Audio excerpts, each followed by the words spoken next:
حضرت عمر رضی اللہ عنہ دینی معاملات میں بہت ثابت قدم تھے اور بہت پکے تھے، یعنی دین پر کسی طرح بھی کمپرومائز نہیں کرتے تھے، اور بعض دفعہ ازواج مطہرات نے ان کی دین پر سختی کو محسوس بھی کیا اور رسول اللہ صلی اللہ علیہ وسلم سے اس کا اظہار بھی کیا، کیونکہ وہ بعض اوقات آپ کے گھریلو معاملات میں بھی دخل اندازی کر دیتے تھے۔ پردے کی آیات جو ہیں اسی پس منظر میں نازل ہوئی تھی۔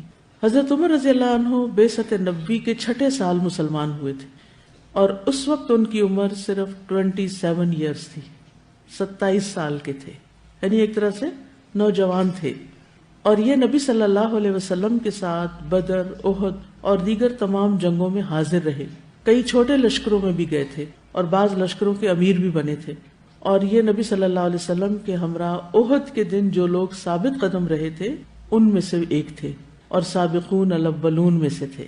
ان کی بہت سی فضیلتیں ہیں اور بہت سی ان کی خوبیاں ہیں اور ان کی شخصیت کے بہت سے پہلو ہیں، لیکن ان کو جو سب سے زیادہ چیز نصیب ہوئی ہے وہ ہے نبی صلی اللہ علیہ وسلم کی رفاقت اور آپ کے زیادہ تر قریب رہنا۔ جہاں بھی ہم دیکھتے ہیں کہ حضرت ابو بکر اور نبی صلی اللہ علیہ وسلم ساتھ ہیں، یہ فوراً وہاں ساتھ جانے کی کوشش کرتے اور ساتھ ہوتے۔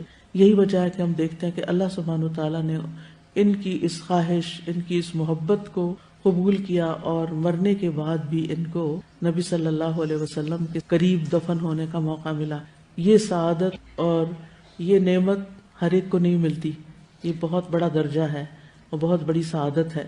حدیث میں آتا ہے کہ نبی صلی اللہ علیہ وسلم ان کے اسلام لانے سے پہلے فرمایا کرتے تھے، یا اللہ ابو جہل اور عمر بن خطاب میں سے جو تجھے زیادہ پسند ہو اس سے اسلام کو تقویت پہنچا، کیونکہ یہ کبھی تھے، بہادر تھے۔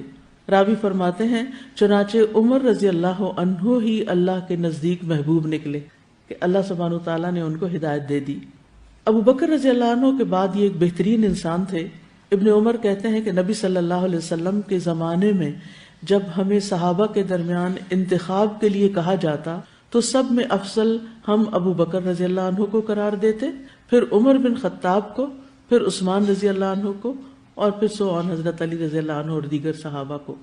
اللہ سبحانہ تعالیٰ کے علاوہ یہ نبی صلی اللہ علیہ وسلم کو بھی بہت محبوب تھے۔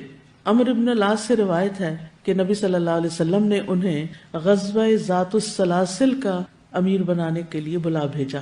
وہ کہتے ہیں میں آپ کی خدمت میں حاضر ہوا، میں نے پوچھا، یعنی جب ان کو ایک اہم پوزیشن دی گئی تو انہیں تھوڑی ہمت ہوئی، انہوں نے نبی صلی اللہ علیہ وسلم سے پوچھا آپ کو سب سے زیادہ محبت کس سے ہے؟ آپ نے فرمایا عائشہ سے۔ وہ کہتے ہیں میں نے پوچھا اور مردوں میں سے؟ آپ نے فرمایا عائشہ کے باپ سے۔ میں نے پوچھا اس کے بعد؟ فرمایا عمر بن خطاب سے۔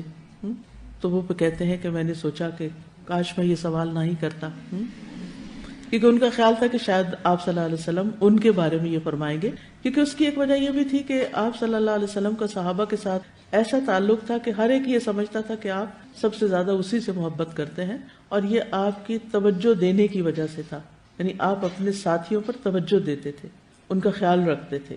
عمر رضی اللہ عنہ کے اسلام قبول کرنے سے مسلمانوں کو عزت ملی۔ آپ کا قبول اسلام کی ایک بہت بڑی فتح تھی اور اس سے لوگوں کو ہجرت میں مدد ملی۔ اسی طرح مسلمانوں کو کعبہ میں نماز پڑھنے کا موقع ملا۔ عبداللہ بن مسعود کہتے ہیں ہم کعبہ کے پاس نماز پڑھنے کی قدرت نہ رکھتے تھے، یہاں تک کہ عمر رضی اللہ عنہ مسلمان ہو گئے، اور جب حضرت عمر مسلمان ہو گئے تو انہوں نے قریش سے لڑائی کی، یہاں تک کہ کعبہ کے پاس جا کر نماز پڑھی، اور ہم نے بھی پھر ان کے ساتھ پڑھی، کیونکہ انہوں نے چیلنج کیا تھا نا، ہے کوئی پھر جو آگے آئے میں اسے نبٹ لوں گا۔ دین میں بہت شدید تھے۔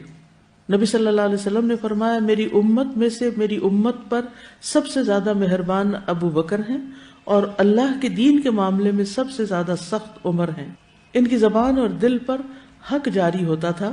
رسول اللہ صلی اللہ علیہ وسلم نے فرمایا اللہ نے عمر کے دل اور زبان پر حق جاری کر دیا ہے۔ ابن عمر فرماتے ہیں کوئی واقعہ ایسا نہیں جس میں عمر رضی اللہ عنہ اور دوسرے لوگوں نے کوئی رائے دی ہو اور قرآن عمر رضی اللہ عنہ کے قول کی موافقت میں نہ اترا ہو، یعنی وہ حضرت عمر کی رائے کے مطابق نازل ہو جاتا، یعنی اس خاص مسئلے میں۔ شیطان بھی ان سے ڈرتا تھا۔ صحیح بخاری کی روایت ہے رسول اللہ صلی اللہ علیہ وسلم نے حضرت عمر سے فرمایا اے ابن خطاب، مجھے اس ذات کی قسم جس کے ہاتھ میں میری جان ہے، اگر تمہیں شیطان راستے میں چلتا ہوا دیکھ لے تو وہ اپنا راستہ تبدیل کر کے دوسرے راستے پہ چلنے لگتا ہے، یعنی تمہارے قریب نہیں آنا چاہتا، وہ ڈرتا ہے تم سے۔ رسول اللہ صلی اللہ علیہ وسلم نے فرمایا، میں شیطان جنوں اور شیطان انسانوں کو دیکھتا ہوں، وہ عمر سے بھاگ جاتے ہیں۔ بہت باروب تھے۔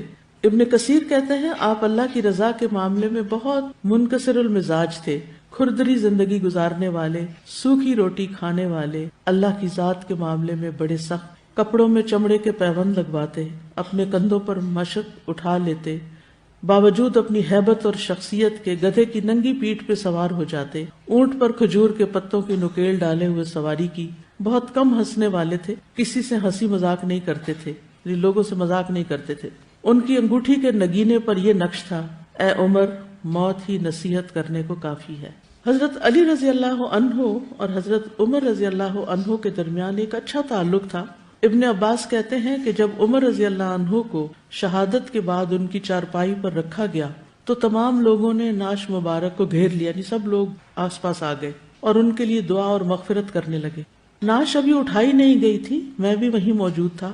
اسی حالت میں اچانک ایک صاحب نے میرا شانہ پکڑ لیا، کندھا پکڑا، میں نے دیکھا تو وہ علی رضی اللہ عنہ تھے۔ پھر انہوں نے حضرت عمر رضی اللہ عنہ کے لیے دعائے رحمت کی اور ان کی نعش کو مخاطب کر کے کہا، آپ نے اپنے بعد کسی بھی شخص کو نہیں چھوڑا کہ جسے دیکھ کر مجھے یہ تمنا ہوتی کہ اس کے عمل جیسا عمل کرتے ہوئے میں اللہ سے جا ملوں، اور اللہ کی قسم مجھے تو پہلے سے یقین تھا کہ اللہ آپ کو آپ کے دونوں ساتھیوں کے ساتھ ہی رکھے گا، یعنی آپ انہی دو کے ساتھ ہوں گے۔